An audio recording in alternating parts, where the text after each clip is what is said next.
Hi. YSRCP ఇది ఒక దేశ రాజకీయాల్లో ఒక పెను సంచలనం. 2019లో వైఎస్ఆర్సిపి గెలిచినప్పుడు 151 సీట్స్, నా భూతో నా భవిష్యత్ అనుకున్న పరిస్థితి. ఒక సింగిల్ పార్టీ ఒక రాష్ట్రంలో, అది కూడా విభజిత ఆంధ్రప్రదేశ్లో, ఒక సీనియర్ మోస్ట్ ముఖ్యమంత్రిగా పరిపాలిస్తున్న చంద్రబాబు నాయుడు గారు లాంటి ఒక సీనియర్ ముఖ్యమంత్రి పరిపాలిస్తున్న రాష్ట్రంలో ఒక ప్రభంజనంలా 151 స్థానాలతో దూసుకొని వచ్చింది. కాకపోతే ఆ పార్టీ ఓడిపోవడానికి కూడా 1,00,000 కారణాలు ఉన్నాయి. ఆ వందల కారణాలు, ఒకటి కాదు.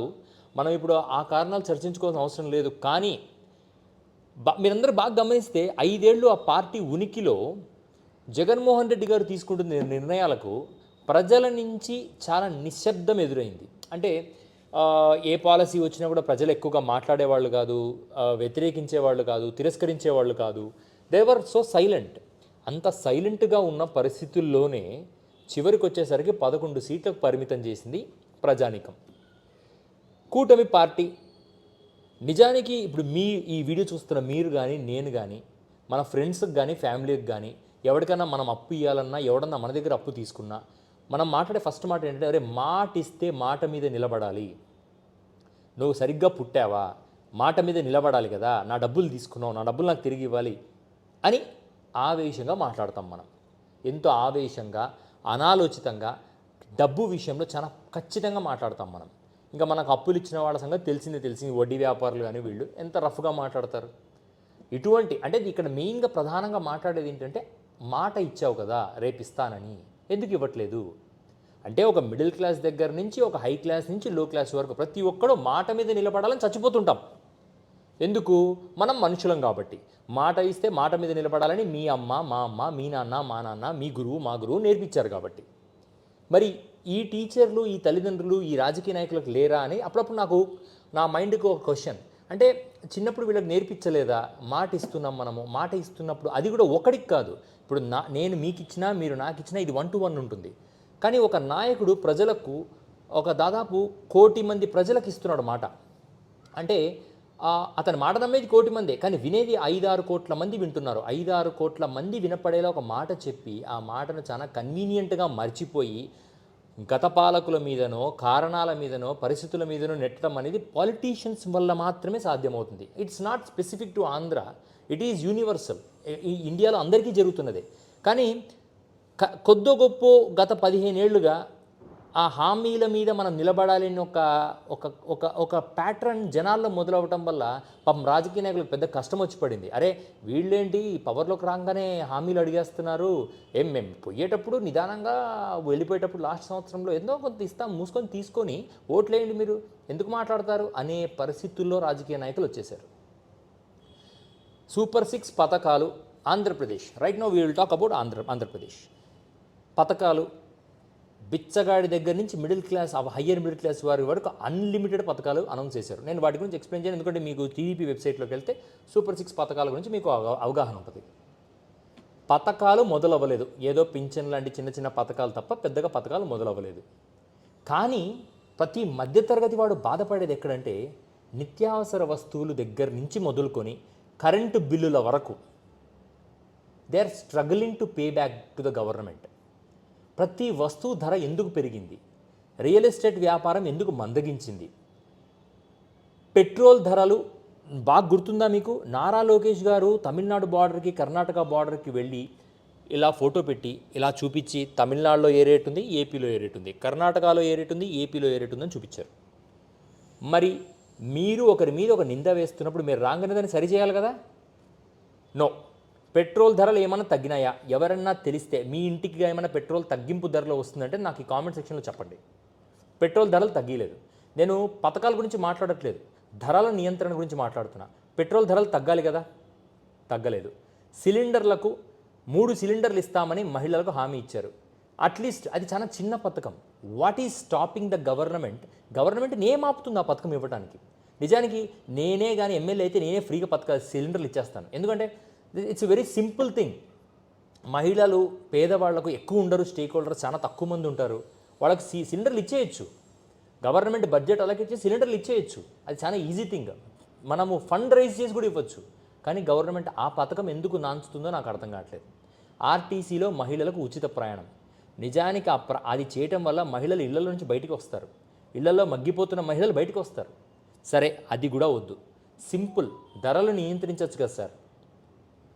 కరెంటు ఛార్జీలు పెంచము అని నోరు తెరిచి మైకులు పగిలిపోయేలా చెప్పారు కదా డిప్యూటీ సీఎం చంద్రబాబు నాయుడు గారు. మళ్ళీ ధరలు ఎలా పెంచుతున్నారు? మళ్ళీ పెంచిన ధరలకు కారణం జగన్ అని చూపిస్తున్నారు చూసారా. ఒకవేళ జగనే కారణం అయిండొచ్చు. ఓకే, జగనే కారణం. మరి జగనే కారణమైనప్పుడు జగన్నే ముఖ్యమంత్రిగా పెట్టుకుంటే అయిపోతుంది కదా. ఆయన ఎట్లా తగ్గించాడు, మీరు ఎలా తగ్గించారు? మరి జగనే ముఖ్యమంత్రిగా ఉంటే అయ్యేది కదా. మీరు వచ్చి మేము తగ్గిస్తామని చెప్పి మళ్ళీ వచ్చి లేదా జగన్ వల్ల మేము తగ్గించలేకపోతున్నామని చెప్పడం ఏంటి? సబ్సిడీలు ఇవ్వచ్చు. గవర్నమెంట్ తరఫున మీరే పవర్ కంపెనీస్కి మీరు పే చేసి మా సబ్సిడీ రూపంలో మాకు డిస్కౌంట్స్ ఇవ్వచ్చు. ఎందుకు ఈ విధంగా ఆలోచించరు? ప్రపంచ బ్యాంకు నుంచి రుణాలు తేవడానికి, అమరావతిని కన్స్ట్రక్ట్ చేయడానికి సబ్సిడీలు వస్తున్నాయి, తక్కువ వడ్డీలో రుణాలు దొరుకుతున్నప్పుడు మాకు కరెంటు బిల్లులు కూడా చూసుకొని తీసుకునే విధంగా మీకు ఎందుకు అవకాశం కుదరట్లేదు? నాకు అర్థం కావట్లేదు. మళ్ళీ వైసీపీ పార్టీ ఫైనల్లీ ఈవేళ నాకు ఎందుకో సక్సెస్ అయింది అనిపించింది. ఎలా అంటే ఒక 6 నెలలేమో అయింది కూటమి ప్రభుత్వం పవర్లోకి వచ్చి. 6 నెలల తర్వాత ఒక పార్టీ రోడ్డెక్కి కరెంటు ఛార్జీలు తగ్గించాలని అరిచిన అరుపు నిజానికి జనాలు సహకరించారు. ఆ యొక్క ధర్నాకు, ర్యాలీకి సహకరించకపోయింటే అదంతా పబ్లిక్గా మీడియాలో కానీ సోషల్ మీడియాలోనూ కవర్ అయి ఉండేది కాదు. అంటే జనంలో అప్పుడే పెయిన్ స్టార్ట్ అయ్యింది. అప్పుడే మీరు పెయిన్ స్టార్ట్ అయ్యేలా చేశారు సార్. ఇప్పుడు ఎమర్జెన్సీగా కరెంటు బిల్లులు పెంచాల్సిన అవసరం ఏముంది? Already current departments private sector కంపెనీలాగా ఫోన్లు చేసి మంత్ ఎండ్ కల్లా మాకు కరెంటు బిల్లులు కట్టండి అని మా ప్రాణాలు మా రక్తాలు తాగుతున్నారు. అది కాదని చెప్పి ఇప్పుడు కరెంటు బిల్లులు పెంచితే మధ్యతరగతి వాడు ఎక్కడ నుంచి తీసుకొస్తాడు? ఉద్యోగాల రూపకల్పన లేదు, ఉన్న ఉద్యోగాలు పోతున్నాయి, ఆర్థిక మాంద్యము, ఇన్ఫ్లేషను, ధరల నియంత్రణ లేకపోవటము. అండ్ మీ అందరికీ తెలుసు ఆల్రెడీ ఆర్బీఐ నుంచి నీతి ఆయోగ్ నుంచి రిపోర్ట్స్ ఉన్నాయి, ఏపీ ఇన్కమ్ భారీగా పడిపోయిందని. ఇన్కమ్ ఎందుకు తగ్గిపోయింది? ఎకానమీ ఎందుకు కొలాప్స్ అవుతుంది? ఇటువంటి పరిస్థితుల్లో మా మీద ఎక్కువ భారం వేసి మీరు సోషల్ వెల్ఫేర్ స్కీమ్స్ కూడా ఏం నడిపించినప్పుడు ఆ డబ్బులు అవసరం లేదు. మరి అటువంటిప్పుడు మా మీద అధికమైన భారం వేసి ఆ డబ్బు మా దగ్గర నుంచి స్క్వీజ్ చేయడం వల్ల మా రక్తం తాగినట్టే అవుతుంది. కానీ మాకు బెనిఫిట్ ఎక్కడ జరుగుతుంది? ప్రజలకు బెనిఫిట్ జరగాలి కదా. మాకు ధరల నియంత్రణ జరిగి మాకు ఆర్థికంగా మేము బెటర్గా సంపాదించుకునే అవకాశాలు మీరు కల్పించకుండా అంత ఫాస్ట్గా పిండేయటం ఏంటి? ఈ విషయాన్ని జనం అర్థం చేసుకున్నారు కాబట్టి వైసీపీ పార్టీ తలపెట్టిన ఆ ధర్నా అనేది సూపర్ సక్సెస్ అయింది. నిజానికి వైసీపీ బౌన్స్ బ్యాక్ అవ్వడానికి వైసీపీ ఆపర్చునిటీ తీసుకోవాల్సిన అవసరం లేదు. టీడీపీ జనసేన కూటమే ఇచ్చింది. ఇన్ఫ్యాక్ట్ జగన్మోహన్ రెడ్డి గారు చాలా కాన్ఫిడెంట్గా ఉన్నారు. మనం ఏం చేయాల్సిన అవసరం లేదు, చంద్రబాబు నాయుడు గారు చేసే తప్పులే చాలు మనకని అనుకున్నట్టే. ఫస్ట్ తప్పు, అతిపెద్ద అస్త్రం జగన్మోహన్ రెడ్డి గారికి ఇచ్చారు చంద్రబాబు నాయుడు గారు. జనం మీద మీరు వేసిన ఆ భారాన్ని తగ్గిస్తే జనం సంతోషంగా ఉంటారు. లేకపోతే శిశుపాలుడి తప్పుల్లో ఒక తప్పు కాకుండా ఫస్ట్ 10 తప్పుల కింద ఈ కరెంటు ధరల పెరుగుదల తీసుకోవచ్చు సార్. డౌటే లేదు, నమ్మచ్చు.